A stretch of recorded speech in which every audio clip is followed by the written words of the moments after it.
Hey there, Wildcat fans. We're standing by here at the Kings Mutual Century Center in Berwick. Lights are off. Ice isn't in yet, but it's going to happen very, very soon. We're getting ready for hockey season, and we're standing by with the Wildcats head coach and general manager, Brandon Benedict. Brandon, thanks so much for talking to me today. Thanks, Matt. Well, first of all, we haven't seen you in a while, so how's it been? How's your summer with everything that's been going on in the world? You've got a family to look after, so, how have things been?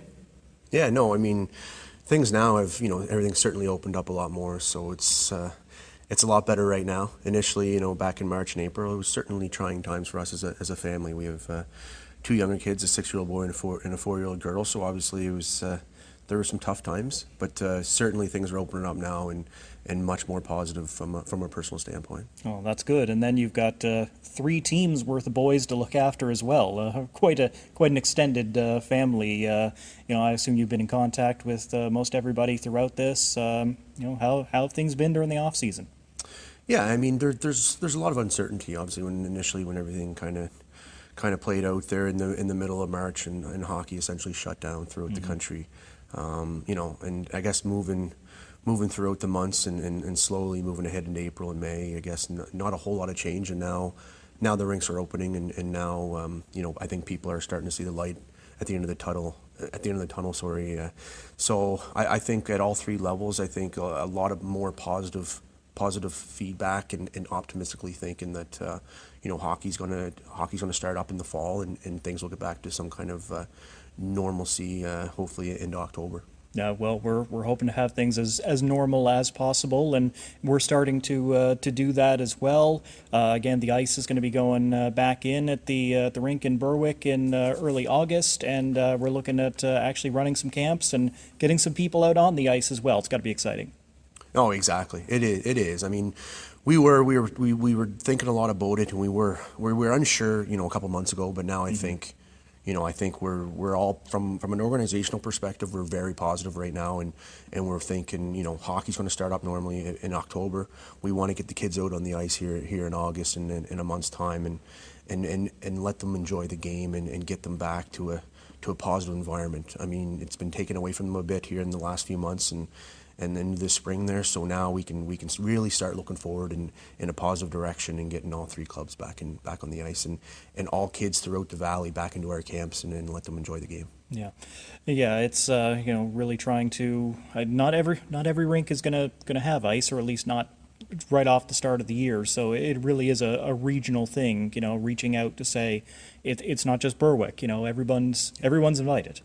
Yeah, no, exactly. It certainly is. I mean, we got a big area here in terms of our kind of catchment area, I guess, right from essentially Mount Uniacke up to Digby. So it's a very big geographical area, and we have kids from all over the valley that we want all the kids from the valley to come here and strive to be a Wildcat. We genuinely believe that at the Bantam level, at the midget level, and then at the junior level, that would be great. We understand there's a draft, and kids will get drafted and have options to go elsewhere or at higher levels.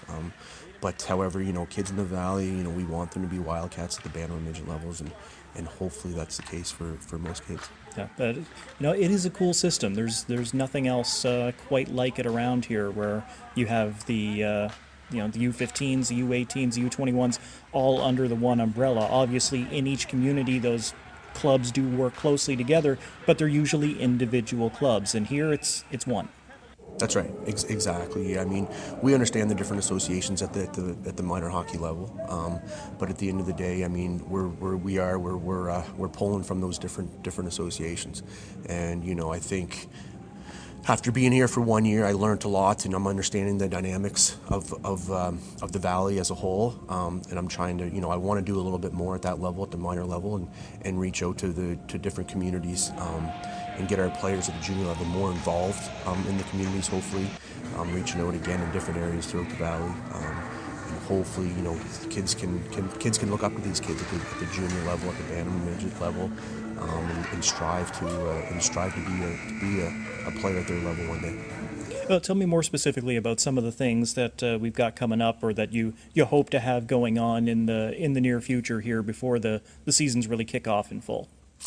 Yeah, so in August we're more or less focusing on the U7. It was the IP We got a U18, the midget age group, and the U15, the Bantam age group. We got some camps for them in August, and then in September we will do some more camps, depending on how everything plays out with the schools. We're kind of being patient with that right now. We'll have some check-in clinics, in the middle of August, so kids will be able to take those, so they can jump up into the U15 Bantam level. So yeah, we got some good camps out there. We got some great instructors. I'll certainly be on the ice with them, and we're making it. We want to make it a camp where kids are going to learn the game, have a lot of skating, a lot of puck handling. And a lot of fun, just really for the kids to enjoy the camp. That we think it's absolutely imperative. But again, we will be working with them on a one-on-one basis to try to get them to really, get that ceiling a little bit higher, if you will. Right on. And of course, taking all precautions as camps are held here in Berwick, as everybody has to do right now. Yeah, we know the guidelines. The 10-person rule in terms of social gathering, I guess, and social distancing. Sorry. So we'll keep that in mind, of course. But once we get on the ice, we don't want the kids to think about that. We get them on the ice and let them play the game and really let them enjoy and go through the drills, and we'll make sure we put that out and everyone understands them, particularly the players on the ice. We are very much looking forward to getting things back onto the ice and being as normal as we possibly can going forward. You already mentioned last year was your first year as the general manager and head coach with the formerly the juniors, the under-21 team. You're putting that together again this year. You're growing that team. You're moving that team forward. Tell me about some of the plans that you've been making over the off season as you move that team forward. Yeah, I guess we were quite busy. We made a few transactions and a few trades throughout the summer.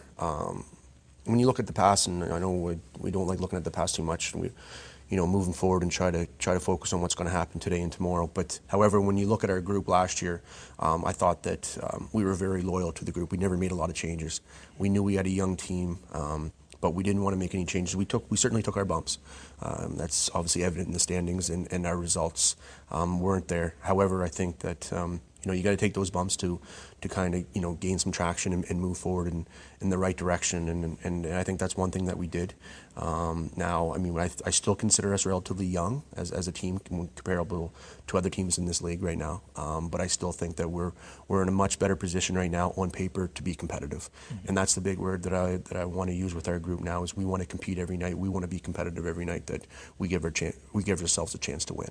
And I think that we've done that. I know every other team is right now is saying the exact same thing, that they think they like their team, and that's what every organization, every kind of general manager should think, and I certainly don't think any different. So hopefully, moving forward, I know I talked to a lot of the guys. They're certainly anxious and hungry to get back. Mm-hmm. So hopefully that'll all work out, and we get a camp started here in September at the junior level. Yeah. Well, you had a lot of guys last year that were first years into the league that were rookies, and that team was what it hasn't been in a couple of seasons, and that was they were fun to watch last year.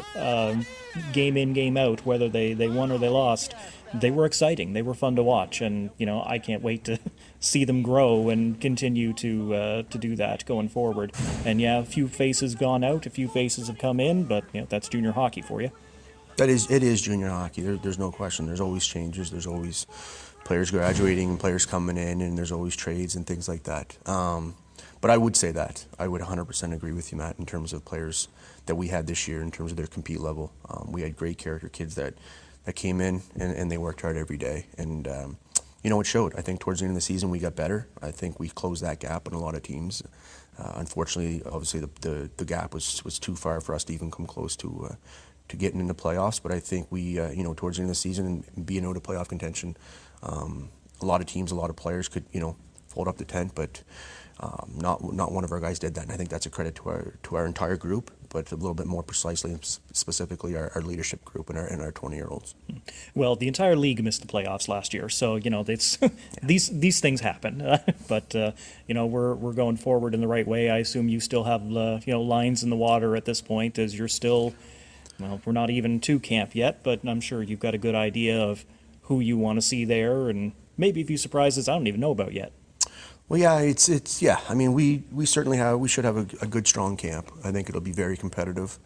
Again, based on kind of the transactions that we made, and some of the guys that are moving up from the U18 midget level, I think it will be a competitive camp, and guys will certainly have to earn their spots. And I think we addressed that last year. But certainly coming into the camp this season, it'll be competitive, and it'll be very interesting to see how everything plays out. All right, well, can't wait to see it. All the best, Brandon. Thanks a lot, Matt.